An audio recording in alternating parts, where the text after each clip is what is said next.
Mettons.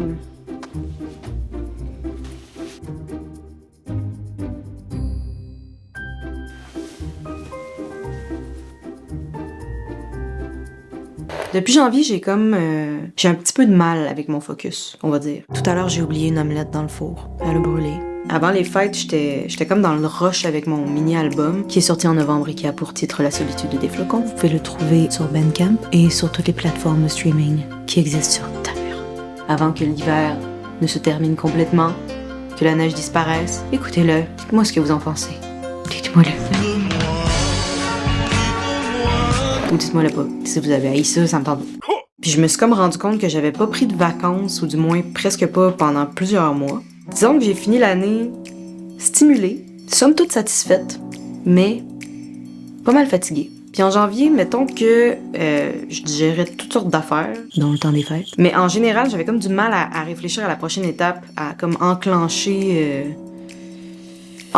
mes projets puis être productive. Je me sentais comme lente. Puis on dirait que ça me stressait. Puis je me tapais sur la tête. Je suis quand même quelqu'un qui a toujours quelque chose dans sa tête, dont un cerveau. Ça paraît pas tout le temps. Normalement, je suis toujours en train comme de réfléchir à faire quelque chose. Peu importe quoi. Des gâteaux. En janvier, j'étais pas tout à fait en mesure de faire ça. Puis l'affaire, c'est qu'on dirait que j'oubliais que je venais juste de sortir un mini-album. C'est la première fois que j'ai pas une version physique d'un album. C'est la première fois aussi que je le porte pas sur scène. Fait que j'ai un petit peu l'impression d'avoir accouché d'un bébé que j'ai pas pris dans mes bras, mais il est quelque part dans les airs, dans l'univers numérique, dans les disques durs au milieu de l'océan. The engine of the internet. Il vivra seul ses propres ailes. Et ça fait quand même en sorte que des fois j'oublie, je pense. Vu qu'il y a comme une partie du processus d'après,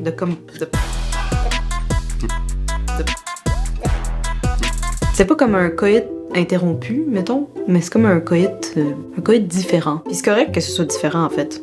C'est ça que je voulais. Puis ma fatigue de janvier, c'est comme étirée un petit peu sur février, puis sur mars.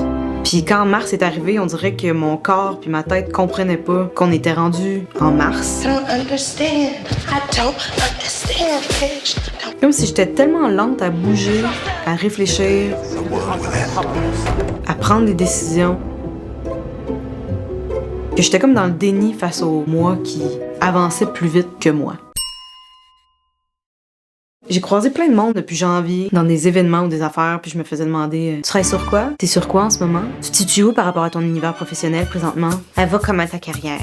Elle mange-tu ta petite carrière? Bien, comment ça va? Tu travailles sur quoi? Pourquoi faut tout le temps qu'on demande aux gens sur quoi ils travaillent? On peut juste leur demander comment ils vont. En fait, tout ce que je répondais, c'était « En ce moment, honnêtement, je ne fais rien. Je fais rien. Je crisse rien. »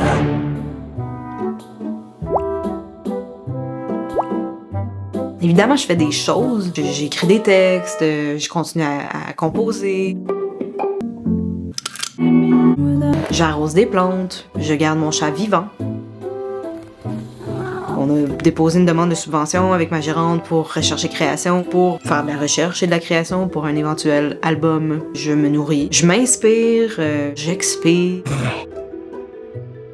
Mais concrètement, mettons, je suis comme pas en train de gauler, comme... Je suis en train de vivre. J'incube. J'infuse les derniers mois de 2019. À un moment donné, je me suis dit, hey, tu sais quoi? C'est correct. T'as juste besoin de respirer puis d'exister. Puis c'est correct. On dirait que parce que j'accueille tout ça, puis que je me laisse être et vivre, on dirait que je retrouve ma motivation puis mon énergie. Je me laisse émerger, en fait, au lieu de tirer sur ma tête comme sur une fleur pour qu'elle pousse plus vite. Puis en ce moment, avec le coronavirus, puis avec les mises en quarantaine, les annulations d'événements, et malgré l'angoisse, et malgré les gens malades, puis les gens qui ont un système immunitaire affaibli, qui craignent d'attraper le virus, les personnes plus vulnérables, disons malgré tout ça, là, on dirait qu'on est tous un petit peu forcés à s'arrêter, puis à respirer. À juste accepter qu'on n'a pas le contrôle en ce moment. C'est quand même tough de pas avoir le contrôle sur... On a le contrôle quand même sur certaines choses, je pense. On peut encore se gratter, par exemple, quand ça nous pique. Après, tu te laves les mains, c'est clair. Fait que là, on a comme pas le choix de s'arrêter 2 secondes ou 2 semaines. On peut prendre des marches dehors ou si tu peux pas sortir, tu peux prendre des marches dans ton corridor. On peut lire sans se sentir coupable, prendre un bain, laver son bain, écouter de la musique, sans rien faire d'autre. Tu sais, juste comme écouter un vinyle, puis le virer de bord.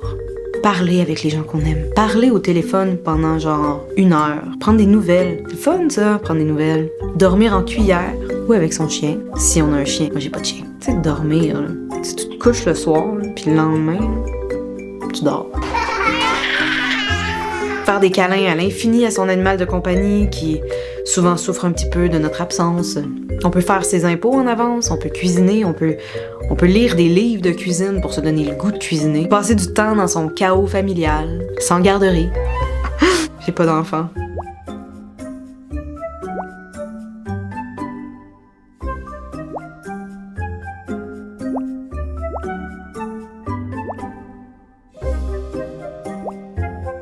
Chose certaine, restez chez vous. Soyez pas cons. Faites-vous donc du bien. Sur ça, je pense que je vais aller jouer du piano. Ou pas.